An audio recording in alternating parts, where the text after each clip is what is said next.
Welcome to Stripped Simple. I'm your host, Olivia. Let's talk about self-care and simple beauty. What you put on your skin is really important.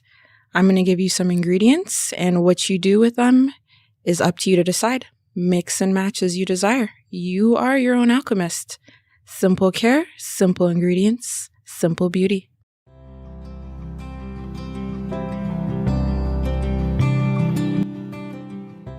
Strip Simple cocoa butter. I love cocoa butter. It's like a chocolatey hug. I think there's a song about like cocoa butter kisses, but I remember when I was a kid and I was in school, and you remember when your mom would like rub Vaseline or cocoa butter all over your face and you would go to school gleaming. You'd be like shining like the sun. That's what I remember when I think of cocoa powder. Yeah, cocoa powder, but also cocoa butter. And so I love it. It's always been very dear to me. It is something that I use constantly, especially when I'm making body butters, and it smells fantastic, which helps because it's just edible. It is quite literally edible as well. So cocoa butter is from the cocoa bean, and it is the edible fat that is extracted from the cocoa bean after it's been fermented and pressed. And it comes from the Amazon, Africa, South America, Colombia, and a few other places. But let's talk about the physical uses of cocoa butter. I think the one that might be top of mind for everybody, now that I think about it, is for stretch marks. I always hear people saying to pregnant people, oh, well, put cocoa butter on your stretch marks. There's like all these brands that market it for pregnant mothers to just rub on their skin, and it is valid. And yeah, it is very helpful for that. Cocoa butter also heals chapped skin. So, if you go back to my peppermint episode and you remember being on the mountaintop and having all those accomplishments and the wind whipping at your face, yes, this would prevent your skin from getting chapped. It is super moisturizing and anti-aging, and it also has a lot of antioxidants that fight skin damage, like radicals, sort of like that chapped wind or that wind that would be chapping your face, as well as like sunburn, sun damage, things like that. And it is rich in fatty acids. So another thing that it's good for is skin conditions like eczema and dermatitis. It is very healing for the skin. So it's healing and it smells good. Both wins. Emotionally, as we probably go on here, there's going to be probably less emotional uses, more placebo uses, but I do think that is still valid when it comes to self-care, because if something makes you feel better, it makes you feel better.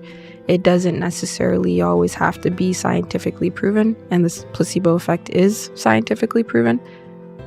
So if you feel like it makes you feel better, then it does make you feel better. So it can put you in a good mood just because of the smell of it and help you sleep. And it's just like imagining getting out of a bath after a hard long day. You take a bath, you relax for an hour, you poke at the bubbles, you unwind, you get out, and you're in your bed and you rub some cocoa butter on your skin. That's the kind of effect that it has, where it just makes you feel good because you've taken care of yourself and you've shown yourself some love. It just feels very loving and nurturing. So the healing effects also help with feeling good. So the healing effects of feeling good in your skin help a long way. And what can you make with it? Chocolate. You can make chocolate with cocoa butter, and a few other things like cocoa powder. So I thought a really cool thing, because food can also be self-care. What you put inside is as important as what you're putting on your skin, because it makes its way out of your skin at one point or another. Like if it's processed, it probably makes its way out a little bit harder than if it's not as processed, or if it's a whole food. So when you eat chocolate, you can make your own chocolate. If you have cocoa butter, and you have cocoa powder, you can use a sweetener like honey or maple syrup. You could even use sugar if you wanted to, and put your own ingredients. So you could put in matcha powder, might turn your chocolate a little bit green, but there's nothing wrong with that. If, green eggs and ham exist, why not green chocolate? You could put in goji berries if you want an immune powerhouse. You could put in maca powder if you want that energy boost. You can put in any kind of thing that you want, anything that you crave. You can specialize your own chocolate. You could put in mint in there. Chocolate mint is a nice combination. So that is one of the things that you can make with cocoa butter. You could also make lotions, creams, body butters, detanglers, hair products, because it just has so much slip. I had wanted to bring a block of cocoa butter with me today and give you a little mini ASMR experience. I don't know, maybe you guys like it, maybe you don't. Let me know.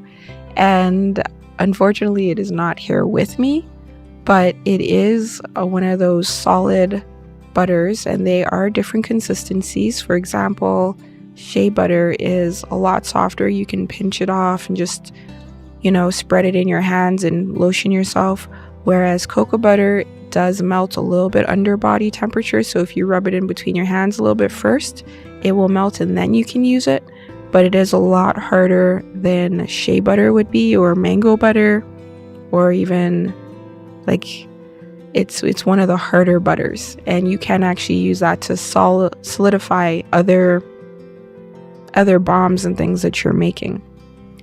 So because you have to melt that a little bit in between your skin, that is something to consider, because I've lost track of that thought.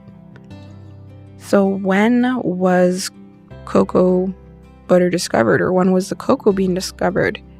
When I was doing research on this, it said that it became known in 1502 when Columbus came across indigenous people using it for trade, but it was probably before that. So, if the indigenous people have been using it, was known before then, just to indigenous people.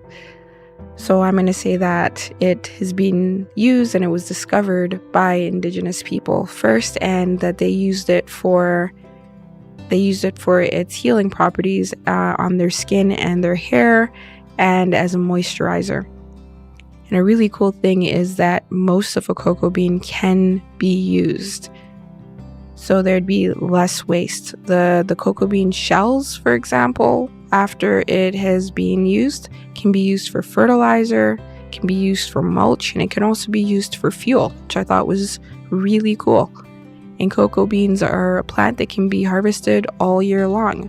There are two major seasons, like in February, March, and in around October, but they can be harvested all year long. And there are multiple seeds in a pod. Once that tree is a little bit older, they can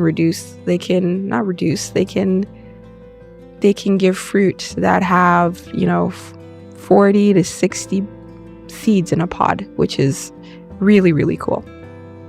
So tune in next time for more stripped simple ingredients, and remember, you are your own alchemist.